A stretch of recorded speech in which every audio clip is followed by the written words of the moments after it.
The hangar went silent as the turbine coughed, then roared back to life. Every gauge lit up, every sound trembling through the floor, and beside that machine stood a man most had called too old, too slow, too forgotten. The young officer who once mocked him couldn't speak, only stare, as the veteran bowed his head and whispered a quiet, "Thank you." In that moment, pride gave way to respect, and everyone there knew they'd just witnessed something more than a repair. It was redemption. It was the proof that faith, patience, and a lifetime of service still matter in a world that moves too fast. If stories like this remind you of what America's built on, faith, honor, and second chances, make sure to like, share, and subscribe. Because some lessons deserve to be remembered, but to understand how we reached this moment, we have to go back to where it began. The Kansas airfield shimmered under a hard noon sun, heat rippling across the tarmac until the horizon looked like moving glass. Inside the yawning hangar, a training helicopter rested with its nose pointed at the bright square of day, metal skin dull, windows dark, an animal refusing to breathe. Mechanics circled with tablets in their hands, their screens bathing worried faces in cold light as numbers assured them everything was fine. The turbine remained mute, the starter coughed, the readout stayed green and perfect, as if mocking their effort. Frustration gathered like storm clouds in the still air, louder than any engine they wished they could hear. The place smelled of jet fuel, hot rubber, and sun-baked steel, the familiar perfume of work that usually meant motion and purpose. Today it only meant waiting. A sergeant wiped his neck with a rag and swore under his breath that the software was lying. Another tech muttered about gremlins as he scrolled through clean diagnostics that told him nothing new. Overhead, fans chopped warm air while a flag at the hangar door hung limp, its colors heavy and still, as if the country itself were holding its breath with them. The silence felt like a verdict, not a pause. Warrant Officer Blake Evans stood at the center of it all with his sleeves pushed up, jaw set and eyes darting between screen and machine like a referee with no rulebook left to consult. He trusted precision, not mystery, and believed that if you measured enough things, the truth would eventually confess. But the longer he stared at the quiet rotor blades, the more it felt personal, like the machine understood his pride and chose this moment to test it. He didn't show doubt, only impatience, the way a young man hides fear behind speed. "Run it again," he said, and the crew obeyed, flipping switches, calling out steps in clockwork cadence. A buzz, a whine, a stutter, then nothing. Evans swore, not loud but with a sting that traveled, and the crew chief could only point back to the tablet that declared every system normal. A wrench skittered across the concrete after Evans kicked it a few inches too hard, the clatter bouncing around the ribbed metal walls before the hangar swallowed the sound. The echo died the way their confidence had been dying all morning, gradually, then all at once. Colonel Raymond Price watched from just beyond the crew, arms folded, the lines at the corners of his eyes cut by sun and years. 48 hours until a readiness inspection, and nothing to show but a silent bird and a knot in his stomach. He measured risk for a living and counted reputations like inventory, and right now he was running short on both. His gaze drifted to the office at the back, where an old rotary line had been replaced by a more modern phone that still felt like a confession when you picked it up. He knew which name lived on the other end of that number. He knew what calling it would say about him. The name came with its own weather memories of a man who had kept other men alive with patience and stubborn skill. Dale Whitaker, retired crew chief, church deacon. The old stories clung to him like grease on a good rag. He could hear a machine when others could only read one. Price could already hear the whispers from the younger men if he called superstition, nostalgia, a last resort shaped like an old pair of hands. Still, some part of him remembered tigers on cold mornings and a voice saying, "Listen first, fix second." The younger crew weren't hostile so much as certain. Screens had raised them, and numbers were the priests who told them truth. Anything that could not be plotted, logged, or verified by a sensor readout belonged to folklore, not flight readiness. But even certainty tires under the heat of failure. Evans ran another diagnostic that came back clean and felt something unclean stir. Anyway, a grit in the gears of his own certainty. He told himself it was hunger, not doubt. From outside, a hawk cried once and the sound slipped through the open door like a thin blade of prairie. Dust lifted across the runway and drifted in, stirring old footprints in the hangar floor that belonged to men long gone. The helicopter sat there like a stubborn parishioner, refusing to stand and sing. Someone coughed, someone else checked the same page again, and nobody said what they were thinking, that all their technology had failed to move 1 ounce of spirit inside this machine. Evans leaned against the fuselage and met his own reflection in the dark glass. A ghostly overlay of a confident man whose eyes looked more tired than he wanted to admit. "It's perfect," he said quietly, as if the helicopter could hear him and be shamed into compliance. Perfect, he realized, meant useless if the thing refused to come alive. He turned toward the colonel to offer another theory about sensor drift or a firmware patch, but Price wasn't looking at him. The colonel's gaze rested on the phone like a man staring at a door he'd rather not open. He weighed pride against mission, perception against results, and found the ledger unbalanced. He reached for the receiver with a slow, final motion, as if placing a hand on a flag-draped casket, respectfully, necessarily, without joy. The crew went quiet without being told to hush. The warbling ring sounded oddly loud even before he dialed. "Get me Dale Whitaker," Price said, and though the words were not shouted, they traveled like orders. A couple of older sergeants exchanged looks that said they'd seen this kind of day before. 2 younger mechanics smirked, and one whispered church. Mechanic with the easy contempt of youth, unused to needing anything old. Evans didn't recognize the name, but the room did, and Evans respected the room even when he didn't understand it. Outside the door, heat rose off the runway and bent the straight lines of the world. Inside, men stood still and looked at a silent machine and waited for an old story to walk through a modern problem. The flag at the threshold lifted once as a faint breeze touched it and settled again, as if nodding toward what was coming. In the brief quiet that followed, the hangar felt less like a shop and more like a sanctuary, and the bird at its center, still stubbornly silent, felt like a prayer not yet answered. Miles away in Linsfield, the morning had a gentler pace. Sunlight moved across a wooden workbench crowded with tools that had been cleaned more times than most men cleaned their hands. Dale Whitaker set a carburetor down on a rag, turned to the phone shivering on the wall, and answered with the unhurried confidence of a man who wastes no words. Whitaker Residence. In that shop hung a quiet life, a cross above the pegboard, a photo of a younger crew with soot on their faces and pride in their eyes, and a leather tool roll that looked like it had a memory of its own. He listened to the silence before the voice. "Dale, it's Colonel Price," came the voice, older but steady, like a bridge that had carried weight and would carry more. "We've got a bird that reads clean and won't start. I could use your eyes on it." Whitaker looked at the cross and then the photograph as if they were 2 points on a map that had guided him here. He said nothing for a heartbeat, a habit of men who know that filling silence with noise isn't the same as answering. "It's not local," he said softly, and the hint of a smile tugged at the memory of 1,000 hangar mornings.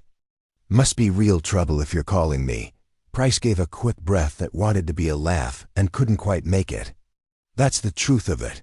He didn't offer promises, only respect, which Whitaker appreciated the way a craftsman appreciates a tool that fits his hand. "My men are out of answers," the colonel added, and the admission had the ring of courage. Whitaker glanced at the tool roll, felt the ache in fingers that had known torque and prayer, and nodded to the voice he could not see. "All right," he said. "I don't promise miracles. I just listen." The old Chevy took the county road like it knew the way by muscle memory, gravel ticking the undercarriage as fields leaned into wind. A church steeple stepped above the grain elevators and fell behind him, the cross on his mirror swinging gently as if keeping time with the road. Whitaker drove with both hands at 10 and 2, eyes forward, jaw relaxed, carrying the look of men who keep their counsel and their commitments. Heat trembled in the distance, and the sky went wide the way only Kansas can. A roof you learn to live under with humility. Back at the base, news traveled faster than wrenches. The name Whitaker moved through the hangar like a rumor, some greeted with respect and others with a smirk. A young mechanic asked if the old man still fixed things by prayer, and a few laughed, with the easy comfort of a joke you tell when you're worried.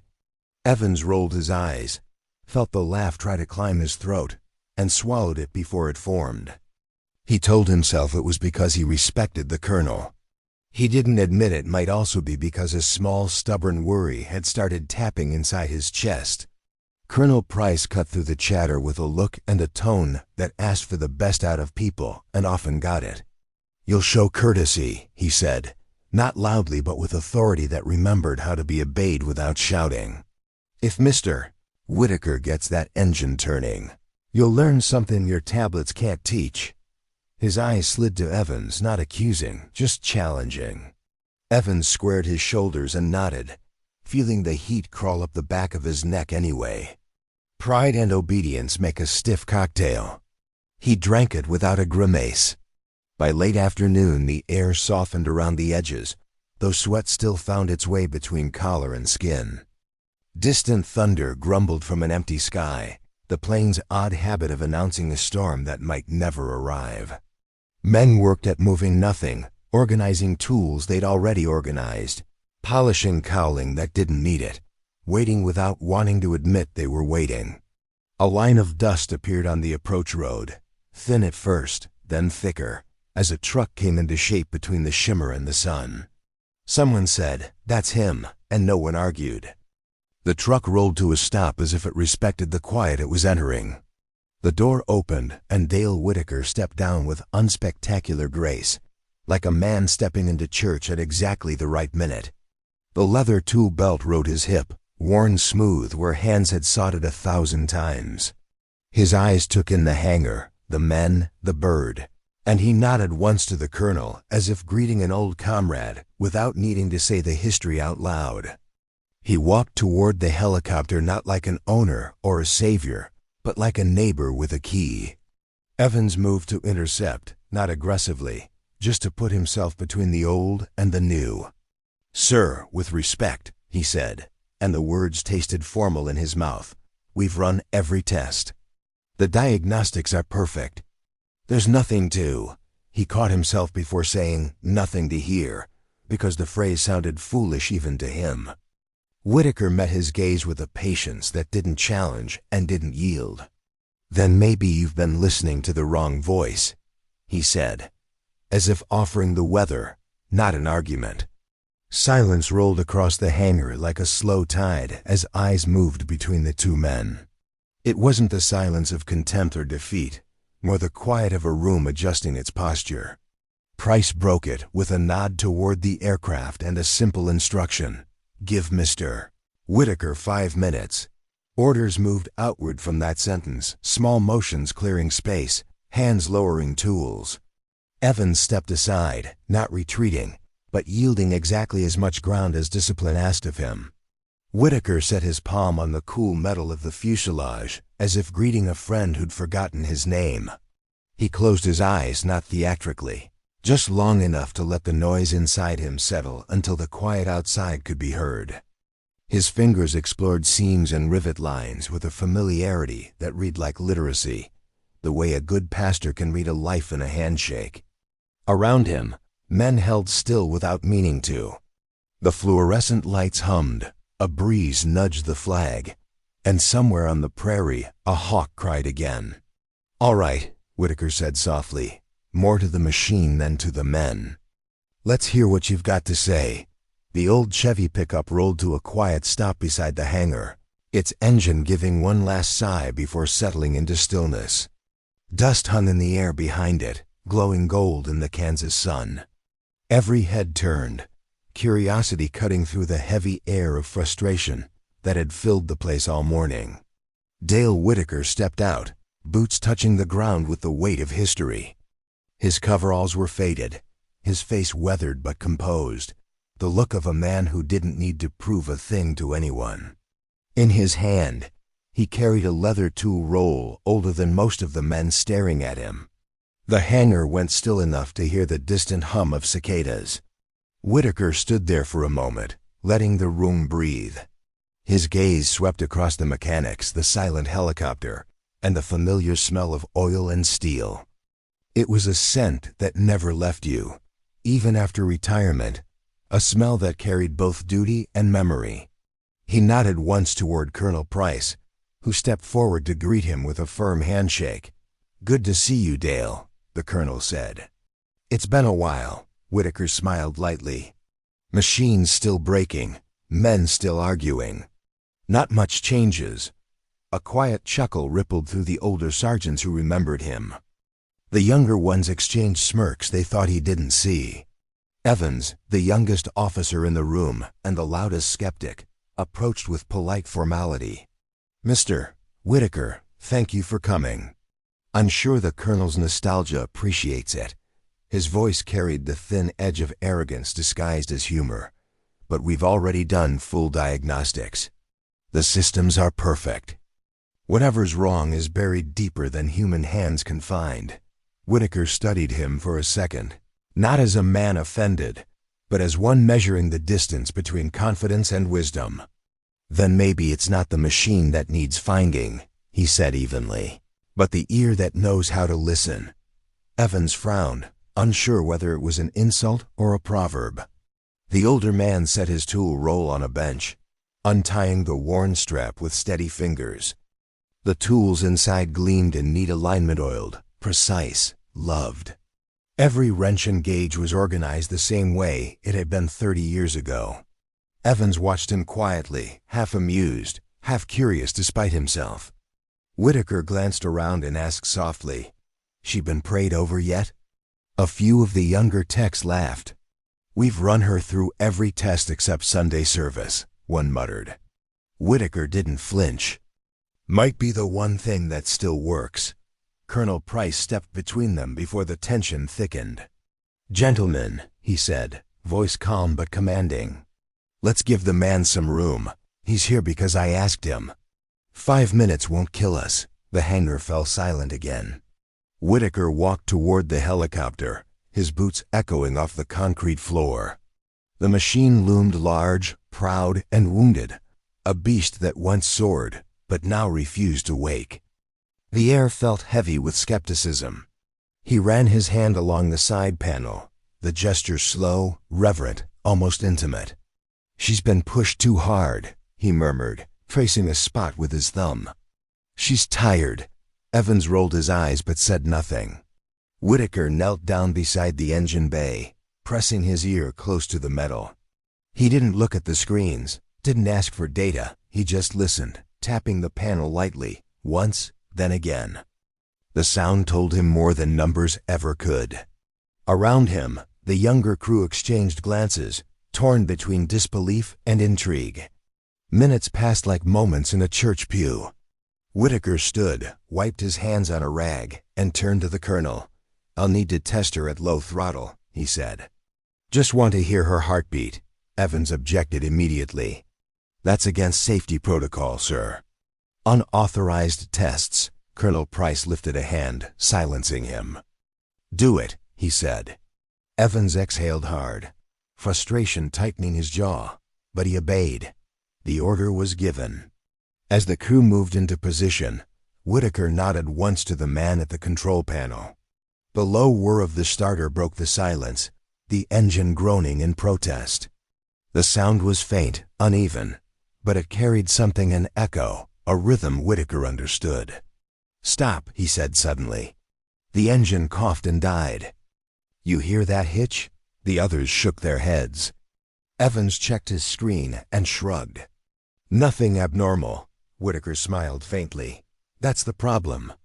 You're not supposed to read it. You're supposed to hear it." The colonel folded his arms, watching intently now. He'd seen that look before, the same calm confidence that had saved a lot of young men when machines failed under fire. Whitaker gestured to a section of the fuselage. "Right under there. That's where she's hurting." Evans stepped forward, defensive. "Sir, that's impossible. All our readings are perfect." "Perfect doesn't always mean right," Whitaker replied, voice gentle but firm. It wasn't defiance, it was conviction. When he stepped back from the machine, the air felt changed. Not louder, not busier, just charged with something older than data and newer than pride. He turned to Price. "Give me clearance to check that intake myself." Evans shook his head immediately. "That's not standard procedure." Price hesitated for a long second, eyes flicking between them. Finally he nodded. "He's got it." Evans swallowed hard. The authority had spoken. And for the first time that day, the hangar felt like it might actually see a miracle. The tension inside the hangar deepened, thick and restless as the summer air outside. Evans stood rigid, arms crossed, every instinct in him rebelling against what was happening. It wasn't that he hated the old man, it was that he feared him. Fear of being proven wrong, fear of the simplicity he couldn't quantify. Whitaker, meanwhile, moved with patient purpose. He fetched a flashlight, crouched beside the intake, and began loosening bolts with quiet precision. Each click of the ratchet echoed through the hangar like a metronome keeping time with their doubt. The colonel watched from a few feet away, jaw tight but eyes thoughtful. He'd known pride in his career. He'd seen it make men great and ruin them just as easily. Evans reminded him of himself once, and maybe that was why he didn't intervene. Sometimes the best lessons aren't told, they're witnessed. Whitaker's hands worked steadily, not hurried, not hesitant. He paused every few seconds, fingertips grazing the metal as if feeling for a pulse. "Machines are like people," he said softly. "They'll tell you what hurts if you're willing to listen without interrupting." Evans couldn't hold it in. "With respect, sir," he said sharply, "we're not priests. We fix engines. This isn't Sunday school." A few of the younger crew chuckled under their breath. Whitaker didn't flinch. He looked up, meeting Evans's eyes without a hint of hostility. "Son," he said, "faith isn't about pews or sermons. It's about trust. And right now, you don't trust anything that doesn't light up on your screen." The words landed heavier than Evans expected. He turned away, jaw tightening, but his silence spoke louder than his arrogance ever had. The colonel took a step closer, lowering his voice. "How long do you need?" Whitaker straightened, stretching the stiffness from his knees. "Not long," he said. "She's talking now." He tapped a section of the intake housing and smiled faintly. "This joint's been running too hot for too long. You can't see it yet, but it's starting to separate. A heat band microfracture maybe. If I'm right, she'll hold together cold, but fail once the vibration starts." The colonel frowned, glancing at Evans. "Can that happen?" Evans hesitated, then nodded reluctantly. "Technically, yes. But the sensors would catch it. Not if it's between pulses," Whitaker said quietly, wiping his hands. "Some breaks only reveal themselves when they're heard." It was a line the colonel knew would echo in him later. Evans said nothing, staring down at the deck like it might offer a counter-argument. Whitaker picked up a clamp from his kit handmade, shaped decades ago, its surface worn smooth from use. "Built this one in '85, he said with a nostalgic grin. "Still holds tighter than most of the new stuff." The way he spoke, it was clear he wasn't talking about metal anymore. The hangar was silent again, except for the whisper of the breeze outside and the faint ticking of tools against metal. Every man there, even the skeptical ones, felt it, the presence of something old and sacred threading through the ordinary work of fixing a machine. The colonel looked around, recognizing it for what it was, humility settling over pride. He caught Evans's gaze, saw the resistance softening. "Let him finish," he ordered quietly. Evans nodded, barely. Minutes stretched like miles. Whitaker tightened the final bolt and stood, wiping sweat from his brow. "All right," he said, stepping back. "Let's bring her up to half throttle, just enough to wake her." Evans hesitated, but obeyed, motioning to the control station. The turbine began its low hum, a trembling murmur that grew into a steady rhythm. Whitaker tilted his head, eyes half closed, listening. Then, with a raised hand, he said softly, "There, hear that?" The crew strained to listen. Evans didn't hear a thing. But the colonel did, just a faint tremor, like the machine was whispering through its skin. "Shut it down," Whitaker ordered. The noise faded into silence, leaving behind the sound of their breathing. He knelt one last time, tapping his finger exactly where the fracture lived. "That's your culprit," he said. "Small as a thread, but big enough to ground a nation's training bird." Evans stared, incredulous. "There's nothing there," he insisted, bending down beside him. Whitaker smiled. "Not yet. But there will be, if you keep trusting screens over sense." The colonel nodded slowly, absorbing every word. He'd seen a lot in his years: wars, politics, technology, but he knew truth when it spoke. "Fix it," he said. Evans swallowed, then stepped back to give Whitaker room. For the first time that day, he didn't argue. Whitaker's hand steadied the clamp, securing it like a doctor closing a wound. The old man's movements were slow, deliberate, guided by something deeper than experience. Faith, maybe.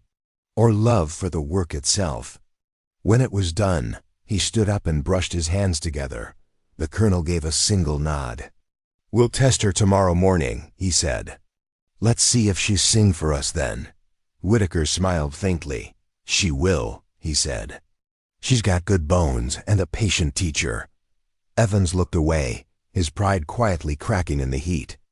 As Whitaker packed his tools, the hangar felt different, less like a workshop, more like a sanctuary that had just witnessed something close to grace.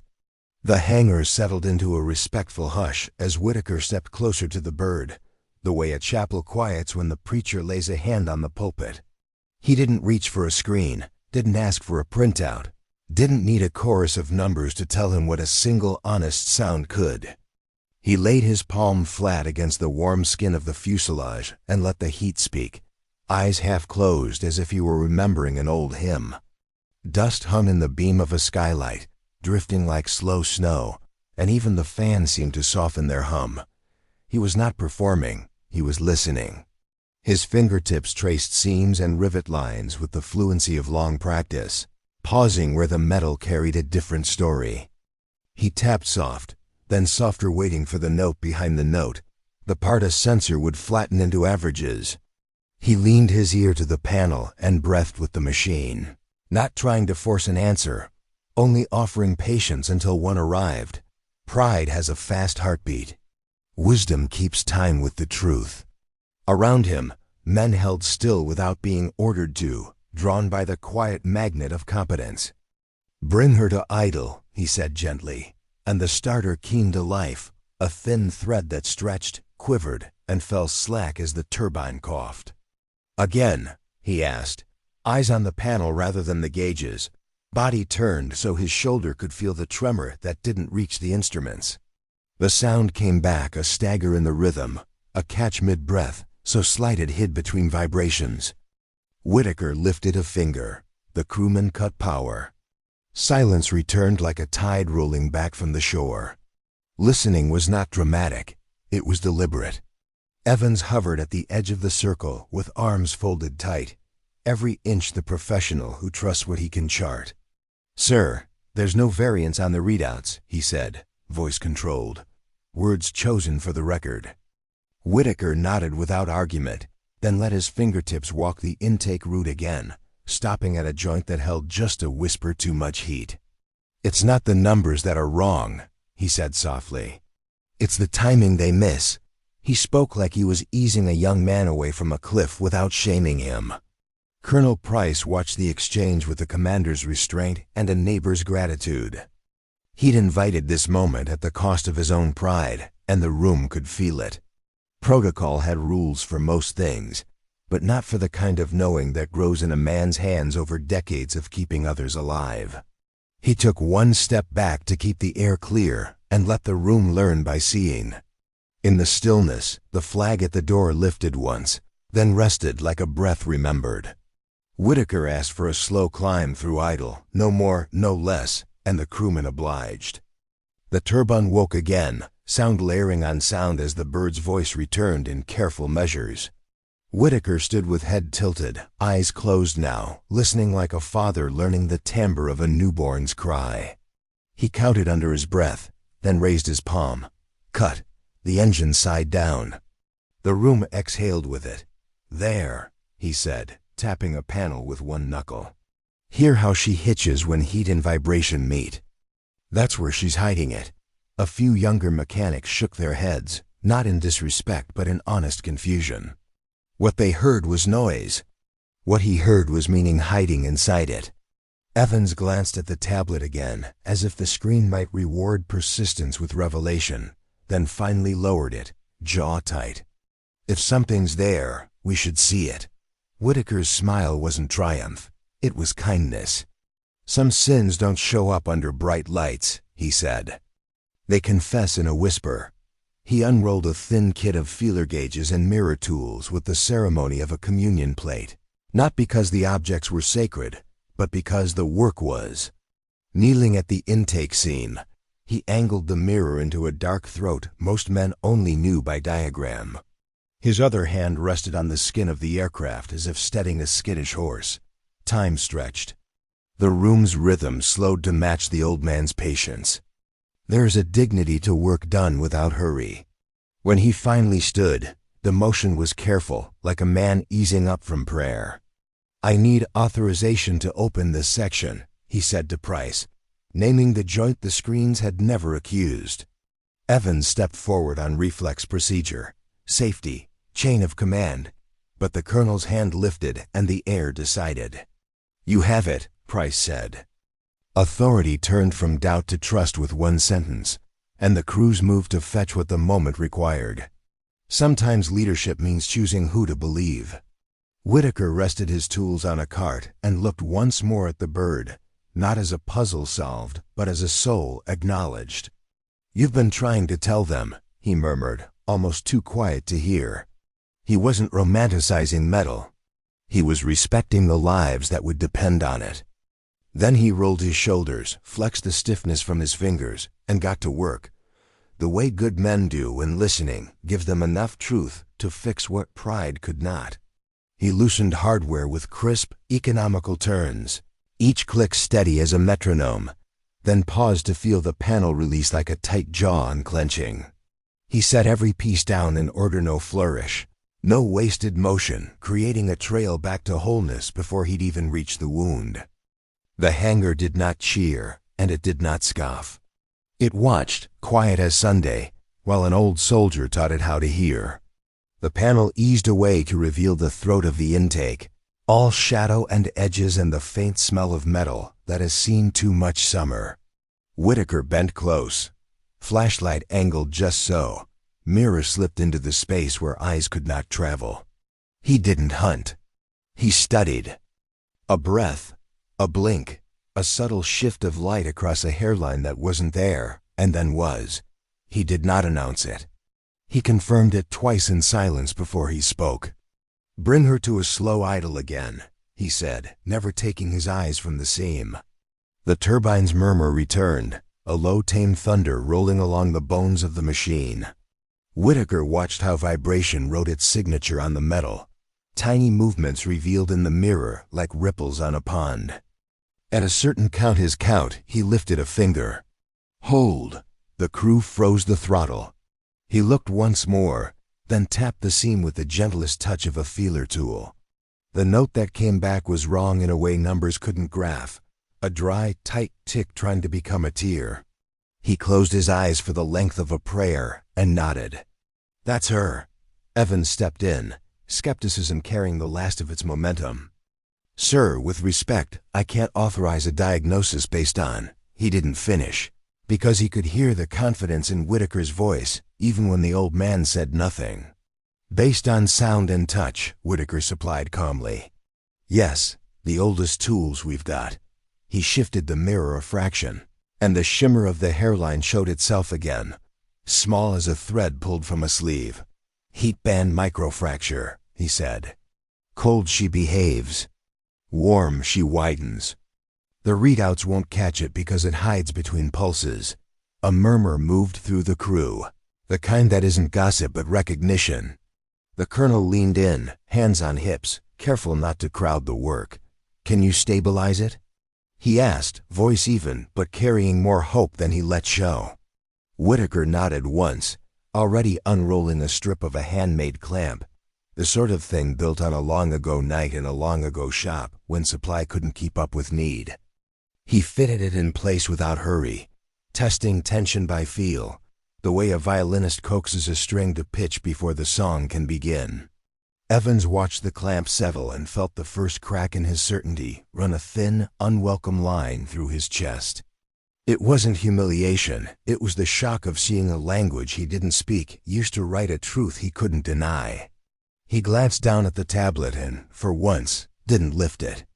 If you're right, he said, not challenging, only measuring. We should see a different response at idle. Whitaker didn't say, we will, he said. Let's find out, because good teachers let the moment teach. They powered to idle again, a careful rise into the range where the fracture had been trying to sing. This time, the note shifted, a hitch smoothing into a hum, a tremor rounding off at the edges. It wasn't dramatic, and it didn't need to be. The change was small, precise, and undeniable, like the way a breath deepens when pain lets go. Whitaker raised his palm. The crew held steady. There you go, he said, and the words felt like a benediction, not a boast. Evans leaned closer without meaning to, listening past the habit of reading. He still didn't hear what Whitaker heard, not fully, but he heard enough to know something had moved from wrong toward right. Data's clean, a tech whispered, staring at the live stream. Cleaner than before. Evans said nothing. He was busy learning to trust a feeling that had never been charted for him. Pride wasn't dying. It was being conscripted into service of the truth. Whitaker eased the throttle down with a nod, then shut the bird to silence. He checked the clamp by touch, not suspicion. Confirmation, then reached for a torque band in his kit and cinched it to the kind of tight that only a practiced wrist can judge. She want a proper test under supervision, he said to the colonel. But she's telling us the truth now. Price stared at the machine as if it had just spoken English for the first time. And the truth is? He asked. That she fly, Whitaker answered, if we let her. For a heartbeat. The hangar was a place where men stood straighter without noticing. The old sergeant near the door allowed himself a small smile. The youngest mechanic forgot to smirk. Evans stepped back and let out a breath he didn't know he'd been holding. He wasn't beaten, he was relieved. There is freedom in seeing the world get bigger without needing you to be smaller.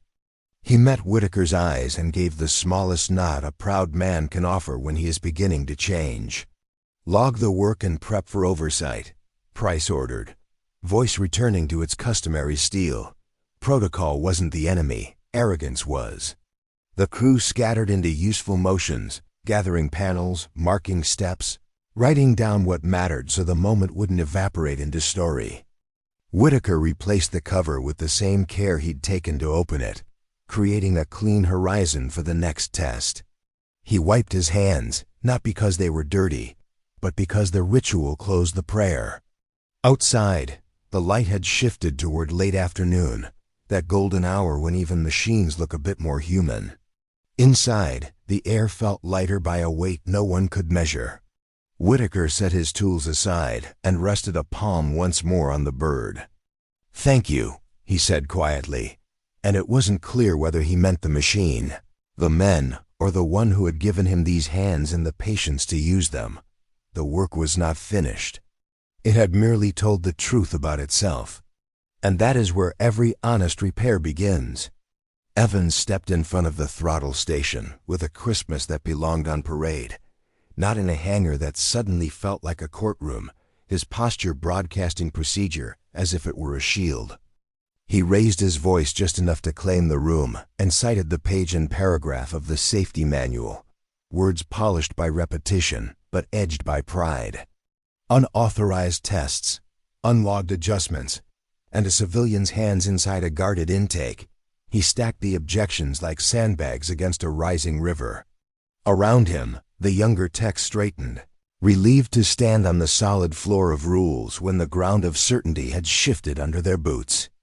The hum of the fluorescent lights seemed louder, as if the building itself were listening for a verdict. Whitaker did not argue back. He did not need to. He simply stepped away from the machine, so no one could call his patience an intrusion. Resting his rag on the cart like a white flag no one had asked him to raise, his calm did not taunt. It invited. He met Evans's eyes without heat, the way a pastor looks at a young man who wants to be right so badly he's forgotten how to be good. In the pause that followed, you could hear dust settle. Even the flag by the door took one breath and held it, waiting for authority to choose which kind of strength it would be today. Colonel Price walked forward until the space between the three men was small enough to cross with a sentence, but large enough to hold the weight of a base's example. He did not bark. He did not plead. He spoke the way real leaders do when they have counted the cost and decided to pay it, voice steady, jaw set, eyes soft with respect for everyone in the room. "Mar, Whitaker has temporary clearance under my order," he said, and the word order landed like a gavel, not because it was loud, but because it was final. "We will proceed at controlled idle. Log each step as it happens." Evans's reply came quick, because pride always answers before wisdom finishes speaking.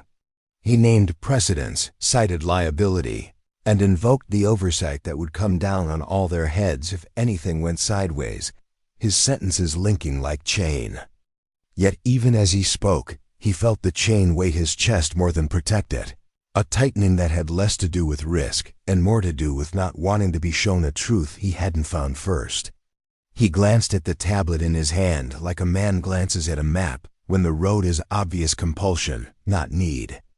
Whitaker waded through the list as if through a summer thunder that would pass when it passed. Hands folded, eyes lowered to the concrete where oil stains wrote the unofficial history of the hangar.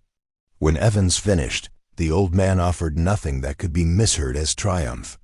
"Sir," he said to the colonel, not to the skeptic, "I'll work within your pace." Slow, clear, and safe. He turned the rag once in his fingers, the motion small and honest, a reminder that humility is not retreat. It is discipline entering the room before ego can lock the door. The crew felt the air tip. Procedure is a good fence. They all knew, but it can become a prison if you forget what it was built to protect. One of the older sergeants raised a clipboard without waiting to be told and began logging in a neat block hand that had recorded births of engines and sometimes their funerals. Another tech fetched tags and seals so every touch would be traceable. The rituals of accountability, far from being enemies of craft, lined up like ushers to make a clear aisle for the truth to walk down. Evans tried one more time because conscience tugged at him from two directions, loyalty to rules on one side and a reluctant respect for competence on the other. "If this goes wrong, sir, it's on you," he said, not as a threat but as a warning he felt duty-bound to voice. Price nodded once, unflinching, accepting the weight as men in his position are paid to do. "Then let it be on me," the colonel replied. "Our mission is readiness." Readiness sometimes wears old hands.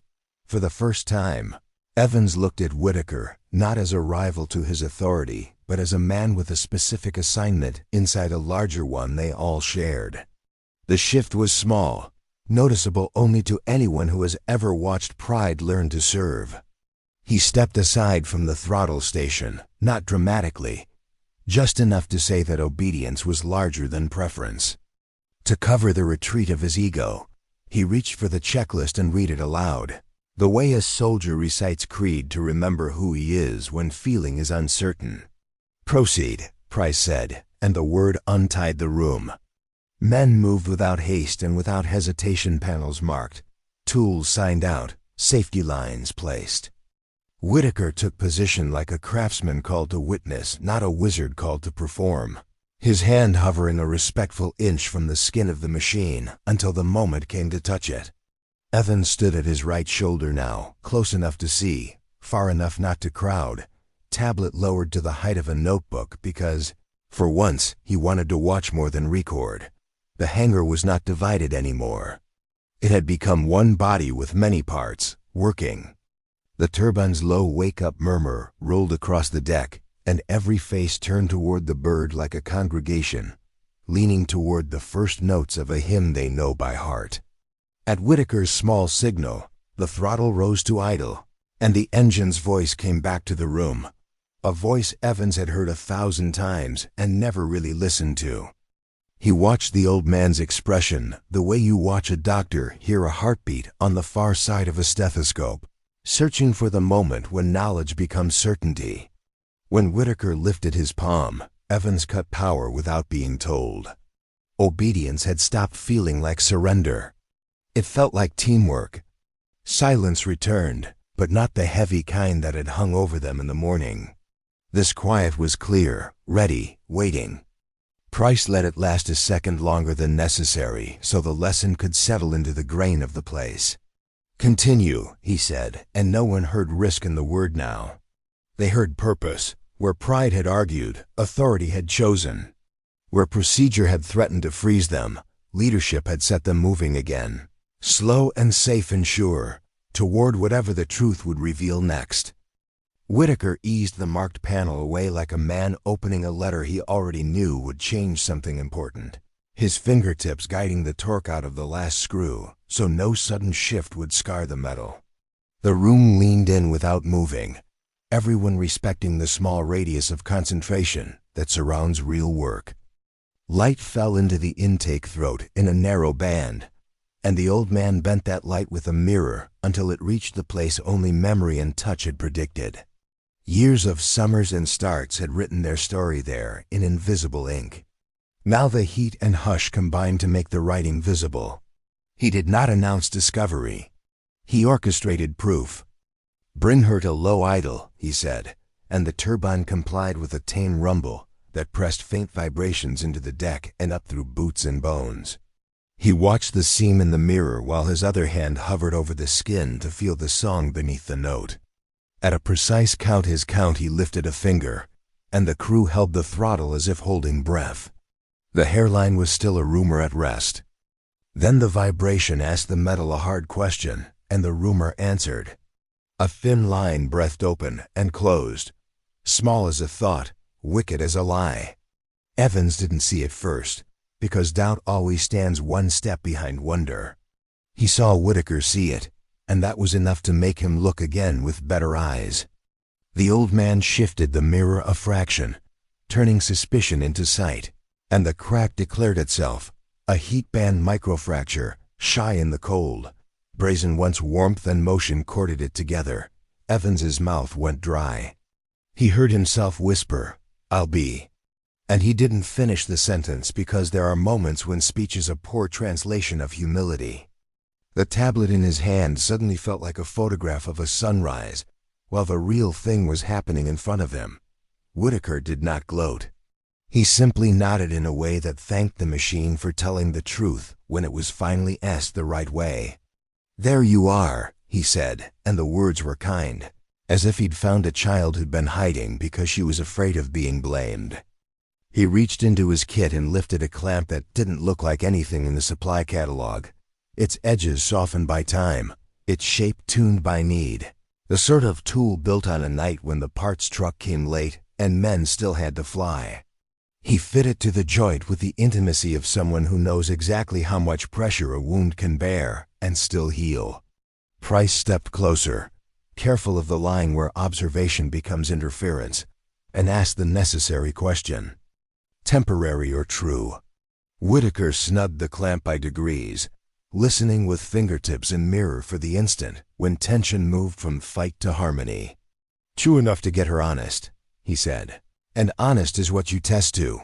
He added a torque band he'd fashioned to spread the load, the metal singing a better note beneath his hands. "We'll replace the section under protocol," he continued, "but this will hold for proof." "Idle," he said, and the bird obliged, the old tremor smoothing at the seam like a breath released after pain.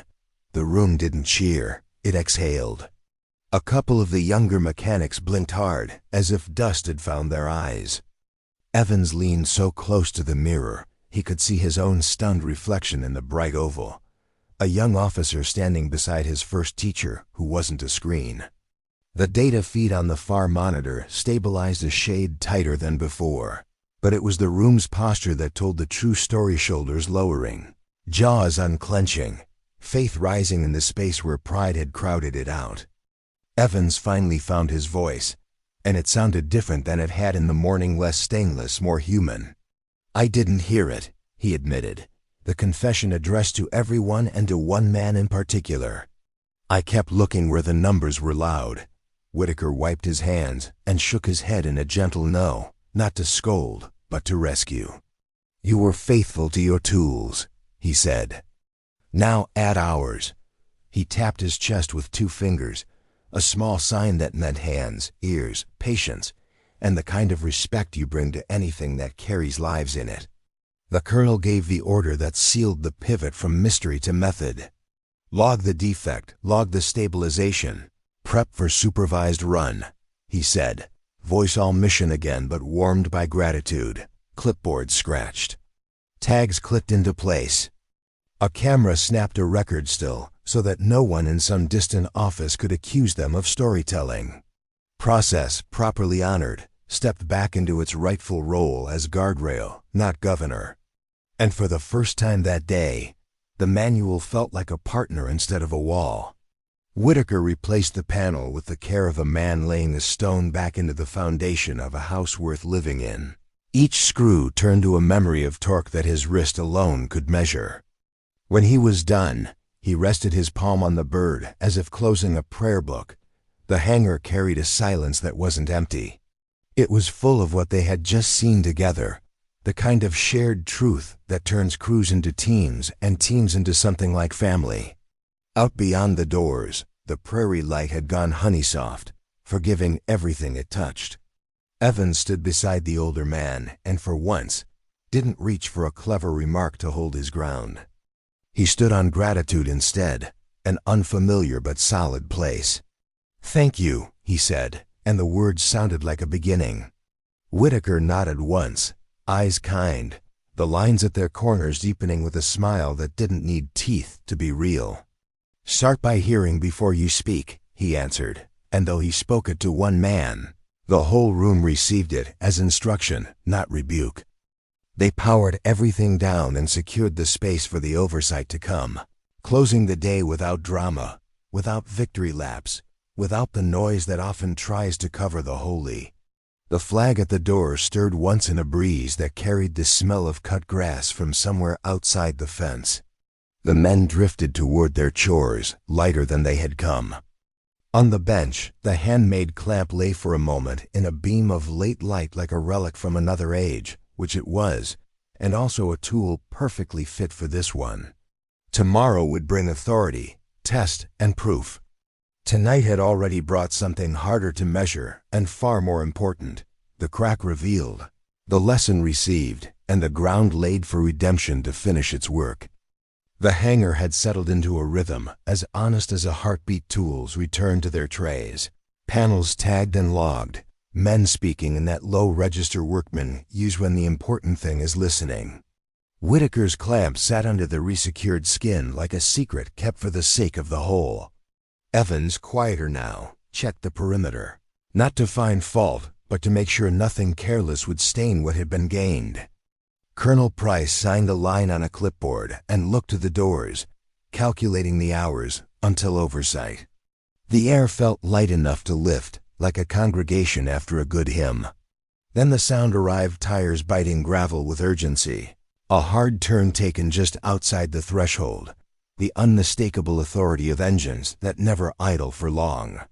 Heads lifted all at once, as if a wind had touched the room without moving a single flag. The low murmur of conversation evaporated and left a clear path for worry to walk in. Evans felt the familiar pull of protocol cinch his spine, the reflex to get in front of whatever was about to cross the line. Whitaker wiped his hands and waited, the way old hands do when they have already learned to let the next page turn. The convoy nose appeared first, then the lead vehicle framed itself in prairie light, paint dull with real use rather than parade gloss. Doors stayed closed for a beat that said rank was arranging itself, and even that small pause pressed on the room. A young tech instinctively tucked a rag into his belt and straightened his posture. An older sergeant slid a pen behind his ear and set the clipboard square on the table.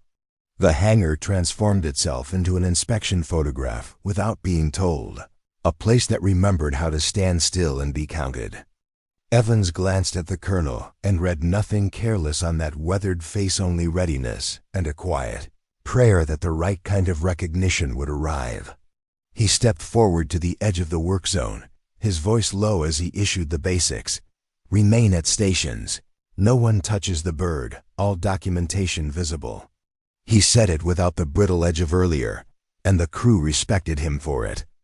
Pride, chastened, had become stewardship, and it fit him better than defiance ever had. Boots hit concrete in matched cadences outside, the echo moving toward them like a drumline that didn't need music to be heard. Whitaker stood by the nose of the helicopter, neither hiding nor presenting, fingers resting on the cool lip of a panel seam as if to remind himself of what mattered. Colonel Price stepped to meet whoever the day had sent, shouldering the weight that comes with command without making a show of it. The sudden brightness pouring through the doorway made the hangar's interior feel like a stage just before the curtain lifts.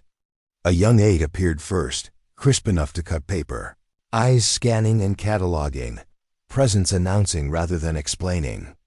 Behind him moved a pair of officers whose faces said they were here to ensure procedures had been respected, not to have their minds changed. They paused, conferred in practiced whispers, and then gave way. The third silhouette filled the door with the gravity of someone who had done this enough times to have lost any taste for theater. Whoever he was, he carried stillness like a weapon and mercy like a memory. The presence of rank changes the breathing in a room. Men do not mean to inhale shallow and exhale slow, but they do, because consequence has stepped across the threshold.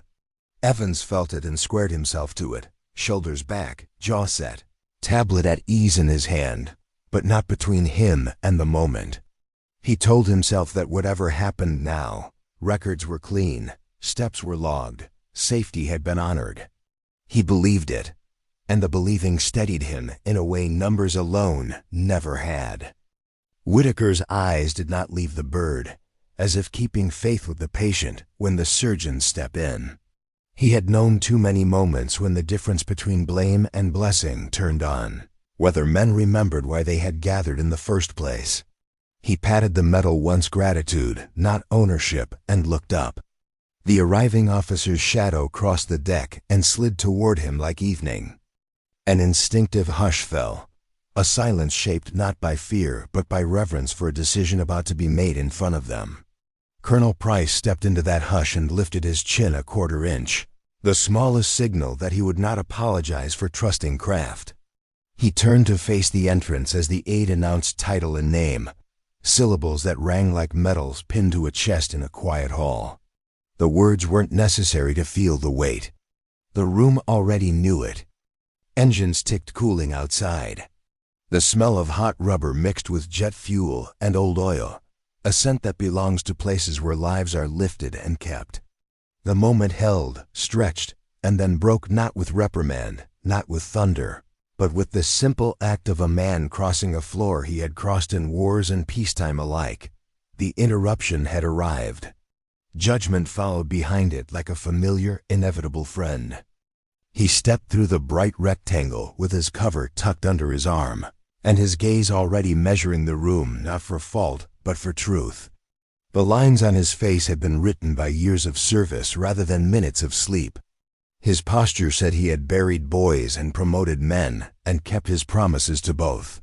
The aide announced him as Wing Colonel Harris, overseer of the inspection, and the sort of visitor who does not come twice to the same question. The title moved through the hangar, arranging posture and silencing anything that didn't belong. Price met him halfway, salute crisp, words ready to defend decisions made in the service of readiness. Harris returned the salute with a precision that made the exchange feel like mutual confession rather than contest. "Colonel," he said, voice low enough to force listening. "You've had a day." Price allowed himself the smallest of smiles. "Yes, sir." "A day that needed hands." He tilted his head toward the bird, toward the crew that had become a team, and toward one man who stood a step back from credit. Harris's eyes took the measure of everything in a single practice sweep. The tagged panel, the logged clipboard, the respectful distances around the airframe, the way the men looked at Whitaker without quite knowing what to call what they felt. His gaze settled on the older man and stayed there, not with suspicion, but with recognition that flashed first across his eyes and then opened into something larger. Time folded the way it does when a face from another decade steps into the present and refuses to be mistaken. "Dale Whitaker," he said, not as a question but as a memory finding its voice. The room seemed to tilt as Ranks realized he had spoken the name with the tenderness men reserve for those who have stood between them and fire. Harris stepped past the younger officers as if the aisle had been made for this alone and stopped at arm's length. Without looking at anyone else, he came to attention and offered a salute that held more history than ceremony. "I know those hands," he added softly. "They saved my life in '79. The gasp, when it came, was almost soundless, a collective intake of breath that felt like a flag being lifted and held. Vance's eyes dropped before he lifted them again, not in shame but in reverence for something larger than his experience. The older sergeant near the door straightened for the second time that day, this time out of gratitude rather than fear. Price allowed the moment to breathe, because moments like this are why men sign papers and tell families that their work matters. Whitaker did not claim the honor.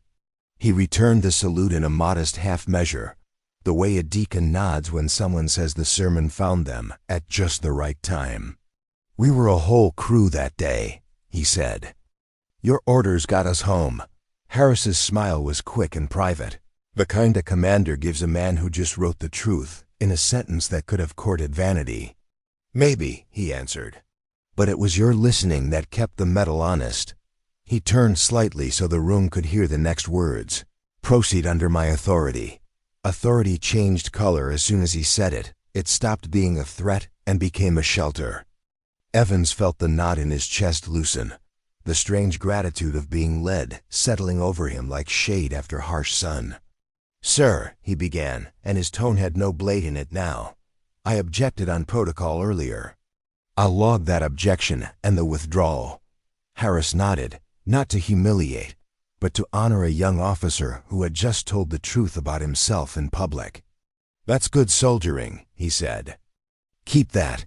The wing colonel moved to the bird and studied the resecured panel as if reading an old friend's scar. "Heat band microfracture?" he asked over his shoulder.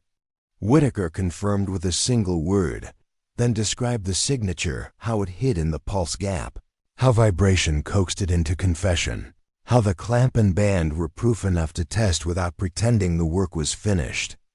Harris listened the way a man listens who has buried pilots in written letters to mothers. When Whitaker finished, he nodded once. "Run it," he said. Power came up at a measured pace, the turbine's voice building from low confession to steady prayer. Dust rose in a soft spiral, and the flag lifted into its own small salute. Evans watched the dials because that was his job, but he listened for the hitch because that was his new education. The hitch did not come. What came instead was alignment, the kind you feel in your ribs as much as you read on a gauge, a resonance that says the bones have agreed to carry weight again. Harris placed a hand on the cowling and kept it there as if feeling for a pulse. When Whitaker lifted his palm, the order to cut didn't need words. Evans eased the throttle down with a care that looked like respect. Silence returned, this time like a benediction at the end of a long, honest service. Harris turned to the crew, to the colonel, and finally to Whitaker. "Still got the touch," he said, and the compliment sounded less like flattery and more like an oath renewed. He faced the room. "Log this as corrective insight. And write this down where it won't be lost. Listening is a skill, not a superstition." The men stood taller, not because they'd been praised, but because they had seen a shape of manhood that asked them to be larger without asking anyone else to be smaller. Evans walked to Whitaker and held his gaze, the two of them standing in the narrow aisle between screens and steel. "Sir," he said simply, the word now earned instead of required, "teach me what you heard." Whitaker's answer came quiet as a prayer and clear as an order. "Start by hearing before you speak." Harris conferred with Price about the supervised run to come and the formal commendation that would follow, not for pomp but for record, so the lesson would live longer than memory. Paper would be filled, signatures would harden into policy, and somewhere a young mechanic not yet born would be taught that the first tool is patience. For now, the room carried what it needed most: recognition that made no one small, humility that cost nothing and bought everything, and a veteran standing beside a machine that would fly because a man had listened. Outside, the prairie light slanted toward evening, painting the edges of every bolt and blade with a mercy that made even metal look gentle. Inside, the crew dispersed to their tasks with purpose, their footsteps ringing with a steadier cadence. Harris lingered a moment longer beside Whitaker, two men not talking about the past because it was already keeping its promise in the present. "Good work," he said at last. Whitaker shook his head just enough to be honest.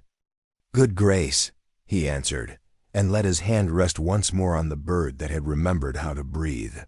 The hangar gathered itself into order the way a congregation rises together for the first hymn. Every man at his post, every tool where it belonged, every eye tuned to the same hope. Harris stood at the edge of the safety line with his cover tucked beneath his arm, silent but present, the kind of authority that steadies more than it stiffens. Colonel Price reviewed the checklist with a voice calm enough to lend courage, then gave a single nod that meant the words on paper were about to become life in metal. Whitaker rested his palm against the cowling one last time. The brief touch of prayer, said quietly, without spectacle, for the sake of those who would ride this bird tomorrow. Evans took the throttle station, shoulders squared, pride surrendered to purpose, ready to do exactly what he was told and nothing more. The first turn of the starter came thin and tentative, a wire pulled across a cold morning, stretching a note that might hold and might snap. The room listened the way fathers listen for a newborn's first breath, still and leaning forward, nobody pretending they weren't afraid of silence. Numbers flashed alive on the monitor, not triumphant, simply honest, like witnesses promising to tell the truth and nothing but the truth. Whitaker's head tilted a fraction as the machine offered its first confession, a murmur arranged in uneven syllables that only patience can parse. "Hold your pace," he said gently, and Evans held, learning that obedience is not passivity, but the steady hand that keeps hope from rushing itself to pieces. Heat rose in quiet waves along the skin of the airframe, the scent of warmed metal mixing with jet fuel and the old dust of work that has always mattered. The turbine rolled from whisper toward word, catching and letting go, like a man trying to stand after too long on his knees. Harris watched without blinking, a sentinel guarding the narrow bridge between protocol and faith, letting the moment prove what neither could finish alone. Price breathed out through his nose and said nothing at all, because leaders know when silence protects the fragile thing being born in front of them. Whitaker lifted two fingers, more pulse than signal, and Evans kept the throttle steady, the restraint itself a kind of courage. For a heartbeat, the engine faltered, a hollow step into absence that made the room's stomach drop as if an elevator had missed its floor. In that small fall, Whitaker's eyes closed, not in defeat but in remembrance, cataloging 1,000 mornings when the same hush had asked the same question. Faith, he knew, is not noise. It is the spine that holds a man upright when the sound disappears. "Stay with her," he said, voice barely above the hum, and the words felt like a hand on a shoulder rather than an order.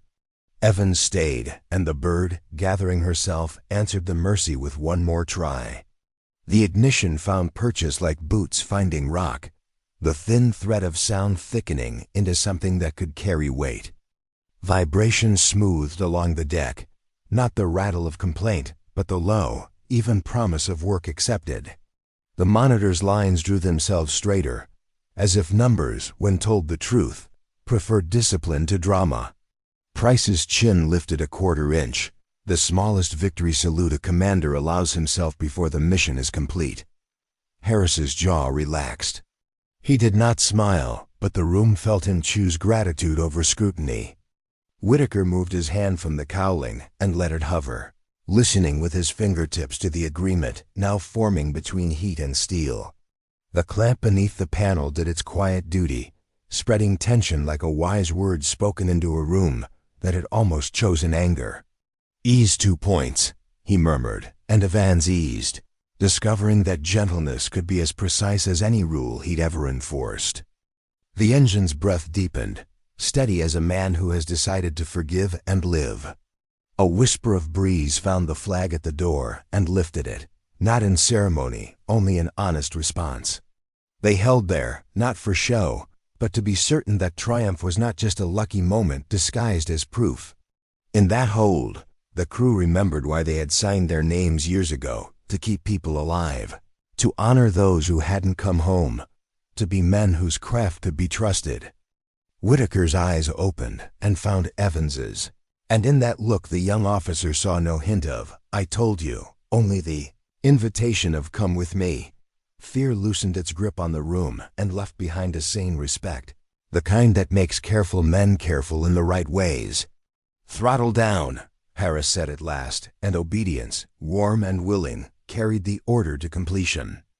Silence returned, but it was not the silence of emptiness. It was the quiet after a vow has been spoken and kept. Price signed the line that would carry the test into record, his pen steady, his heart steadier now that truth had stepped forward. Evans removed his headset and let his breath out in one long line, surprised to find that relief feels a lot like gratitude when pride has finished dying. Whitaker wiped his hands, not because they were dirty, but because the ritual closes the prayer with a simple amen. Harris looked from the bird to the men and gave a single nod that meant the next thing would be permission, not punishment. "Prepare for a full supervised run," he said, and purpose rose to its feet like a congregation called to stand. Clipboards moved, tags clicked, cables were checked by hands that had just learned they were part of something older than equipment. Evans stepped toward Whitaker and stopped at a respectful distance, the way a student approaches a teacher whose language he has finally begun to hear. "Ready when you are," he said, and the sentence carried no blade, only trust. Whitaker smiled a little, the lines at his eyes deepening into the map of a life that had brought him here for exactly this. Morning made the hangar new, sunlight laying long bars across the floor, as if to measure the day in honest inches. The crew had already walked the perimeter, checked the tags, verified the logs, and said their private prayers in the language each man knew best.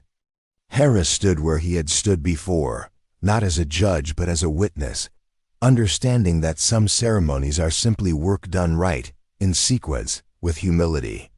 Price finished the safety brief with the kind of brevity that trusts competence more than it fears mistakes.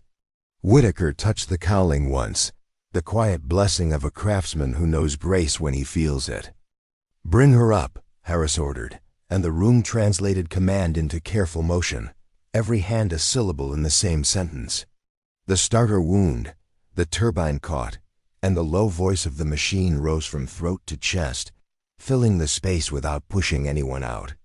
Dust lifted and spun in narrow columns, turning sunlight into visible air, a slow dance old hangars remember from better days. Evans read the gauges because he must, but he listened to the tone because he could now, and the two together told him more than either had alone. Somewhere beyond the doors, a bird called back as if answering its metal cousin's return to speech.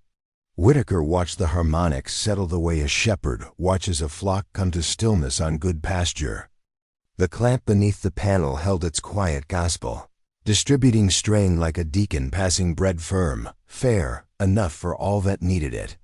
He moved his palm a foot to the left and felt the difference in resonance, the evenness that had not been there yesterday.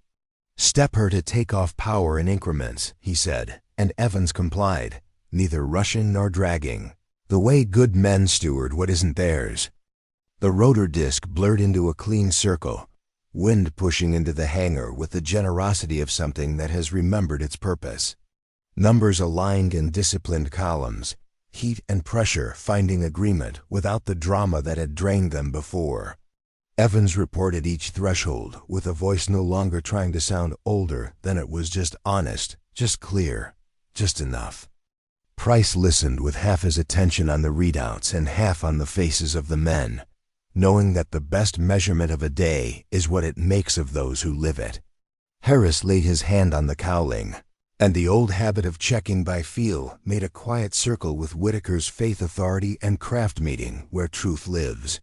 "Hold," he said, and they held, letting proof become steady rather than sudden.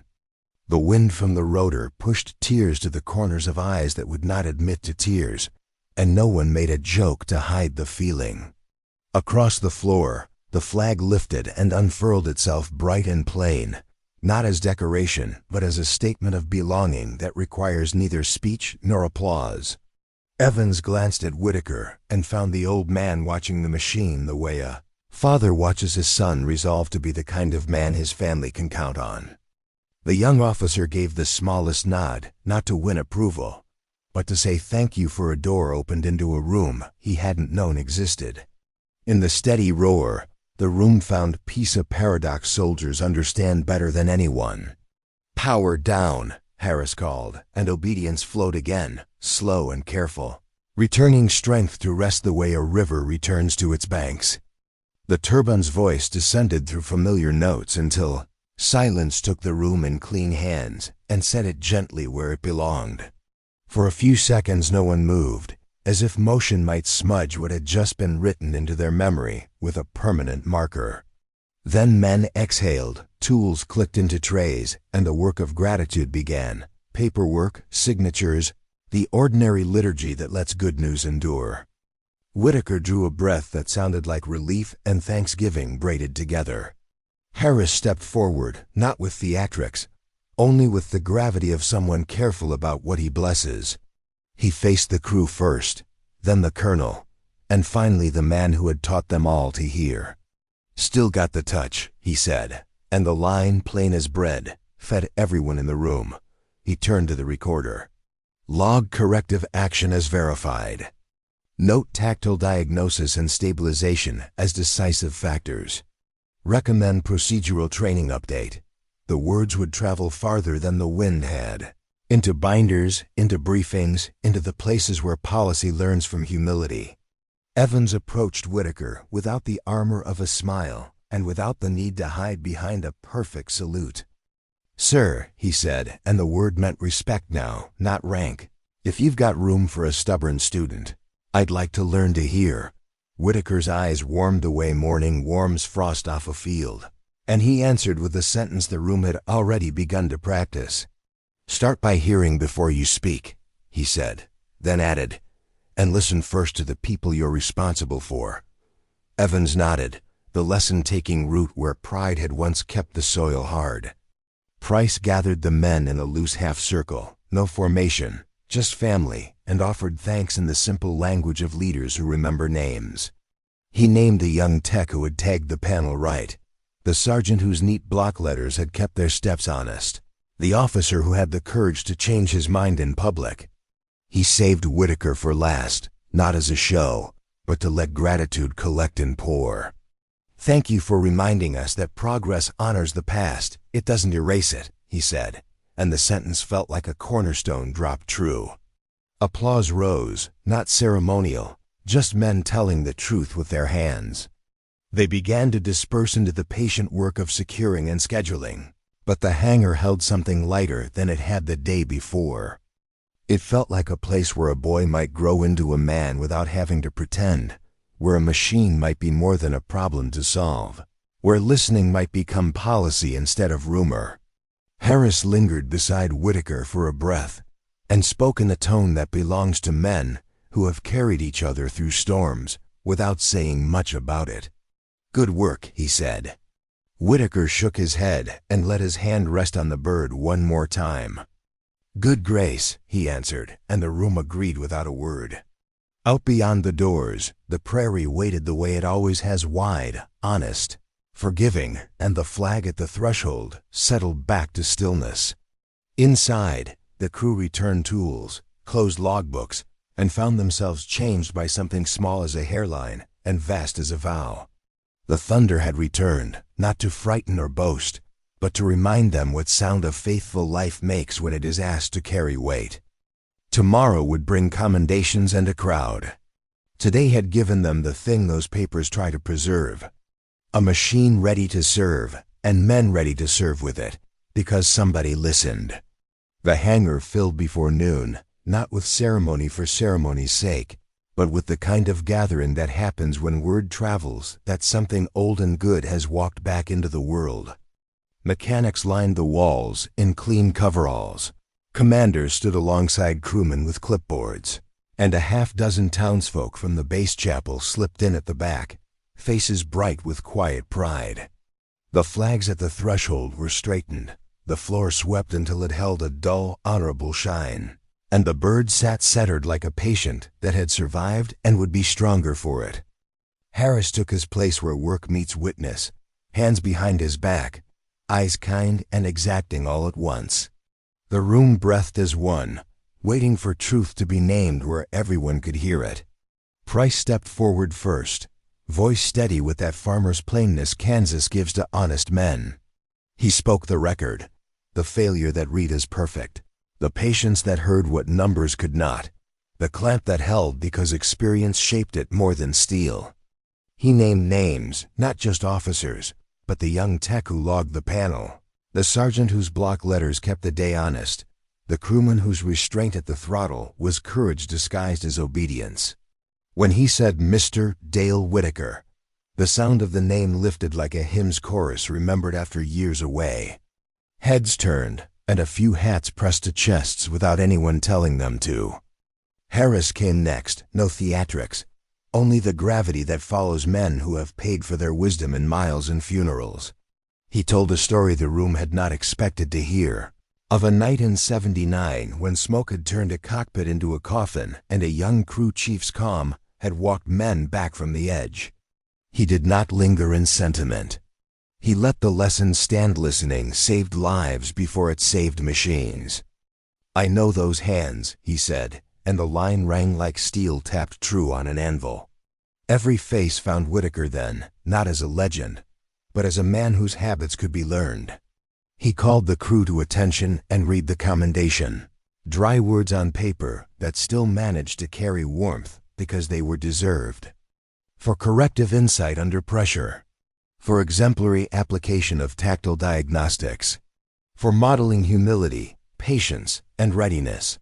The sentences did not soar, they held.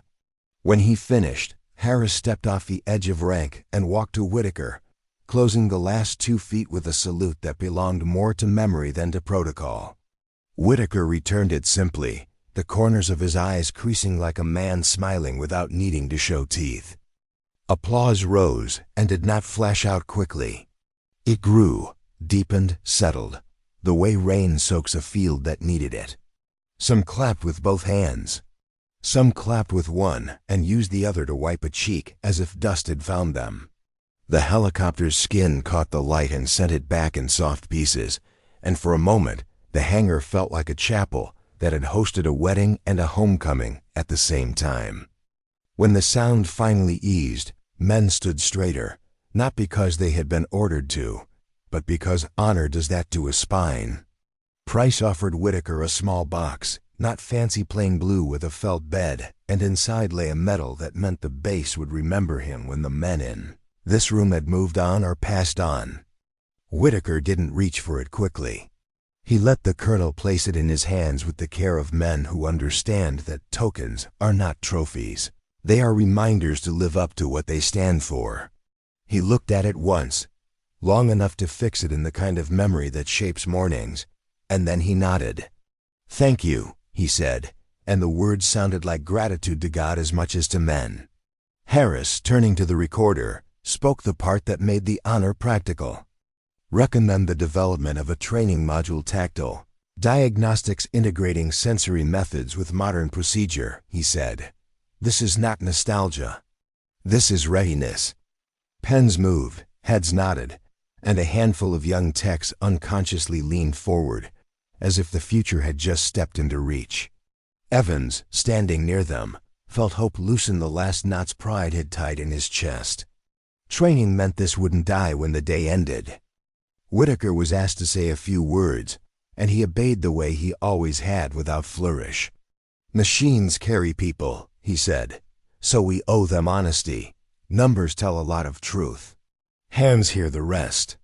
If I've learned anything worth passing on, it's this: listen first, fix second, and remember you're serving lives, not reputations." The sentences rested in the room like good tools on a clean bench, useful, reachable, solid. Silence answered in agreement, then breathed out into a low murmur of assent. A chaplain from the chapel near the gate stepped forward when invited and offered a short prayer that couldn't offend anyone who had ever stood at a graveside. "Thanks for steady hands, for teachable spirits, for leaders who choose the right courage, for the mercy that lets engines and men return to strength." Amen moved across the room in many voices, some spoken, some only mouthed, but all meant. The amen belonged as much to the work as to the words. Harris closed the honor with a promise that sounded like policy and felt like faith. This would be written, taught, and expected.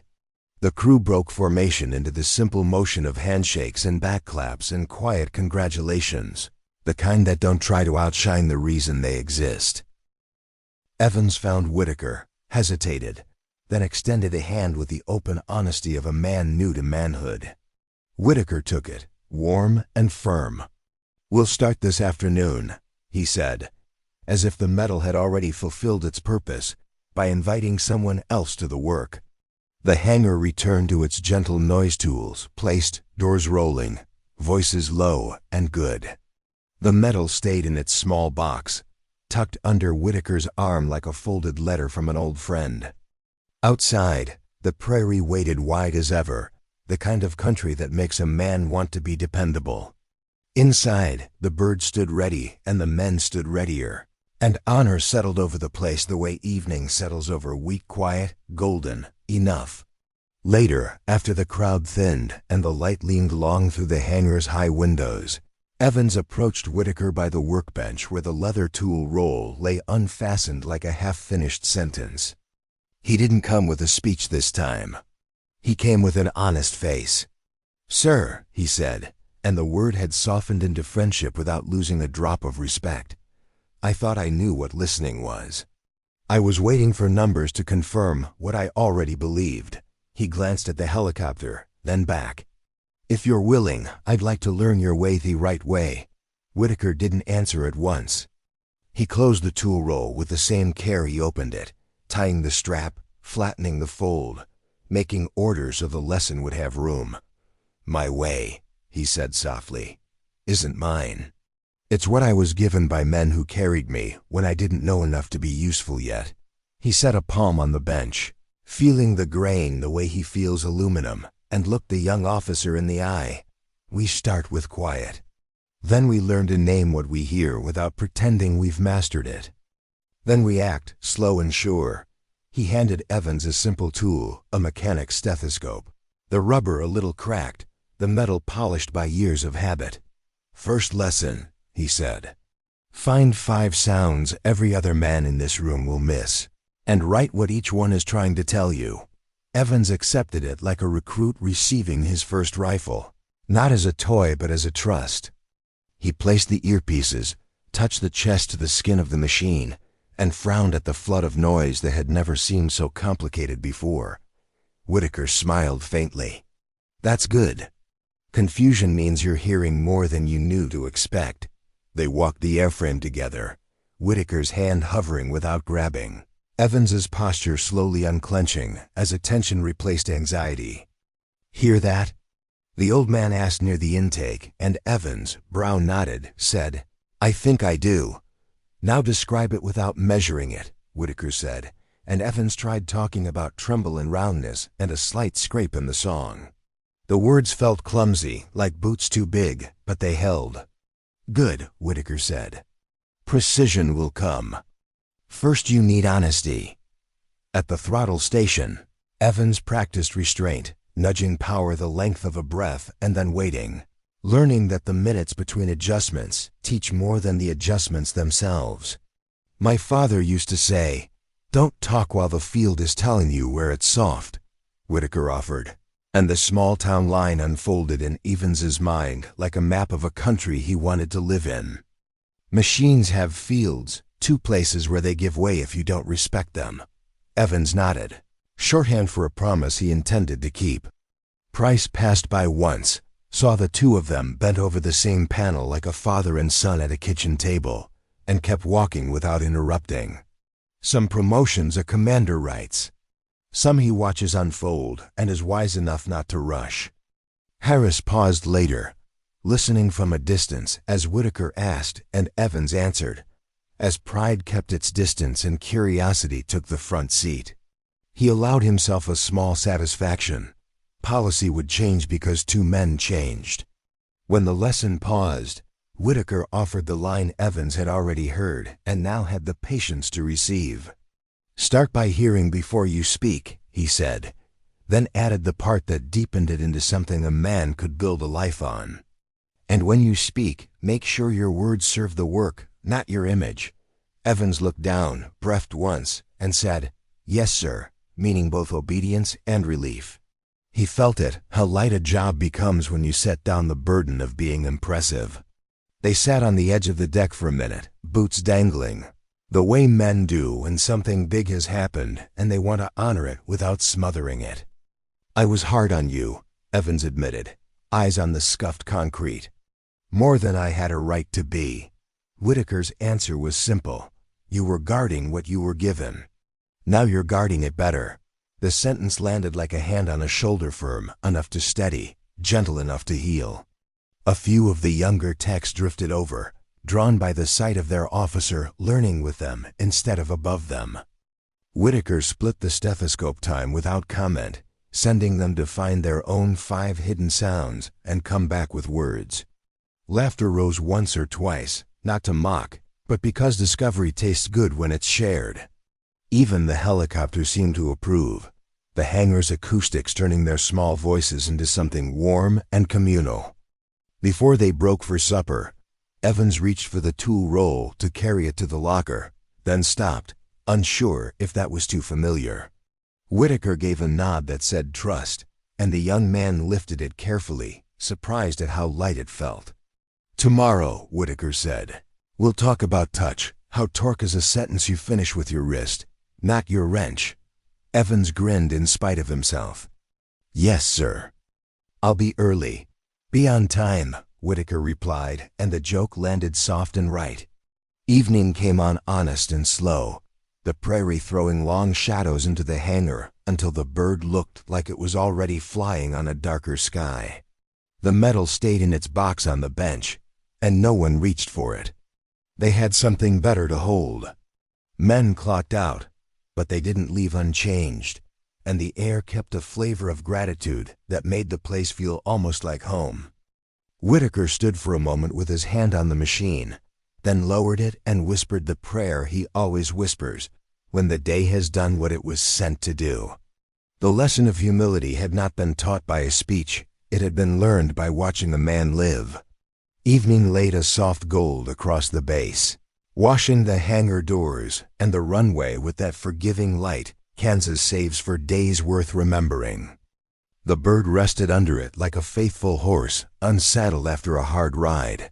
Panels tight, logbooks clean, the clamp's quiet service now written into record rather than rumor. Men drifted out in twos and threes, voices low, laughter honest.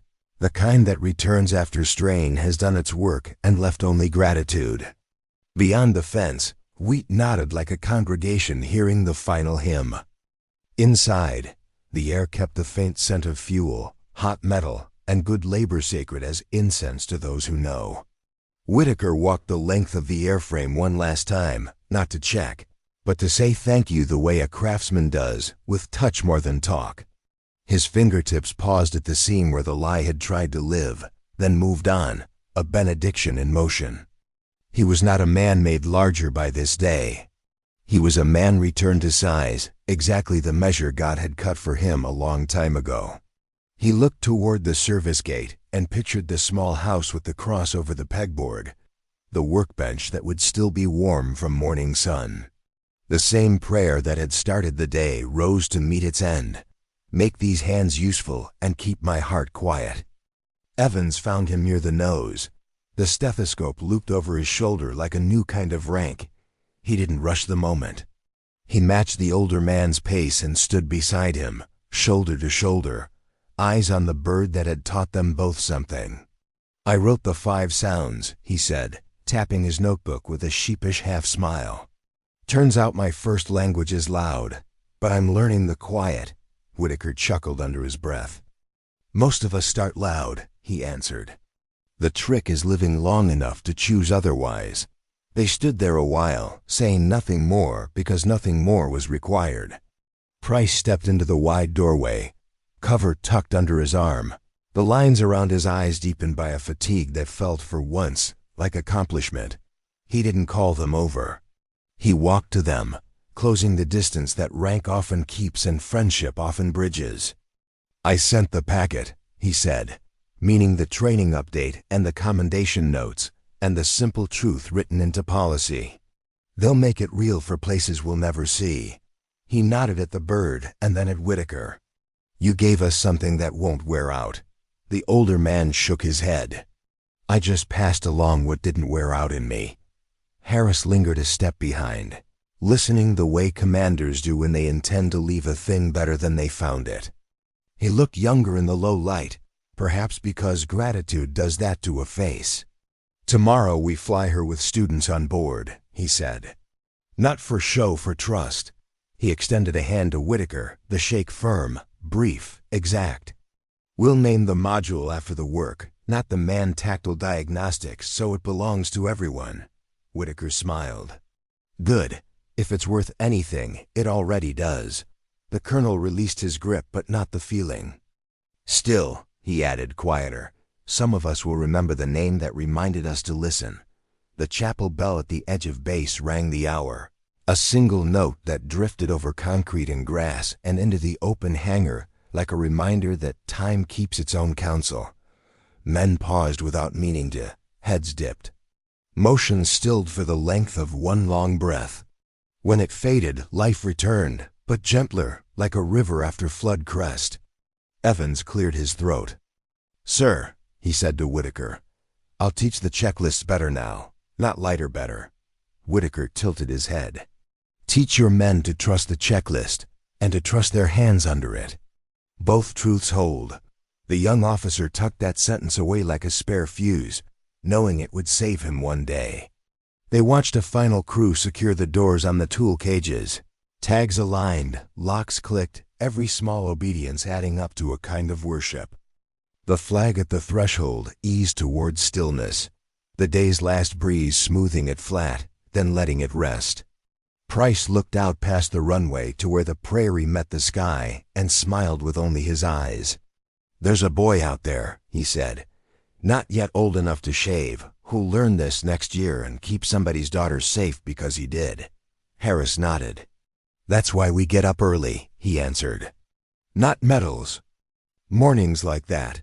Whitaker gathered his roll, the leather warm from the bench in his palm, the weight familiar, earned, unpretentious.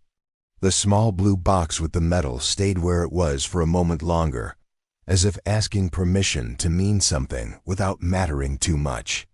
He slipped it into his pocket, not to display but to keep. The way a man keeps a verse or a vow is the place where he carries his breath. "You'll come back?" Evans asked, half question, half hope. "If I'm needed," Whitaker said. "If not, you've got what you need." The young man nodded, and this time the nod felt like agreement with himself. They parted without speeches, the way real friends and real soldiers do, each to his road, each to his house, each to his calling. Harris walked with Price toward the office where lights still burned for a little more paperwork, the mundane after the meaningful that makes the meaningful last. Evans circled once more around the bird and then killed the bay lights in sequence. Darkness closing like a curtain after a good play, not to end it, but to keep it safe. Whitaker stepped into the open, the evening air cool on his face, the world smelling of cut grass and distant rain that might or might not come. On the drive home, the cross on the mirror tapped gently with each bump, keeping time with the road and the steady hum of an engine that asked for no attention because it had been given what it needed. Town lights showed themselves one by one: gas station, diner, the little white church with the steeple that reached farther than it looked like it should. He turned down his street, pulled into the gravel beside the shop, and sat a moment with the key in his hand, feeling the day settle into its final place. Then he went inside, set the tool roll on the bench, and switched off the lamp with the care of a man who knows he will need it again. The hangar slept. The base breathed. The prairie kept watch like it always has. And the lesson small as a hairline and strong as a promise held. Machines carry people, so the work is holy. Numbers tell truth, but hands hear the rest. Pride makes noise. Wisdom listens. Tomorrow would come with students and wind and checklists and new problems to solve. And the men who met it would be readier because an old soldier had reminded them how to hear. Somewhere, a boy would live, a mother would rest. A flag would fly without anyone noticing why. That is how redemption usually arrives: quiet, thorough, enough. Have you or someone you love ever had to stand up for what's right? By listening first, acting with courage, and letting humility lead the way? Share your story in the comments, and let's keep these proud American stories alive for the next set of hands that will carry us home.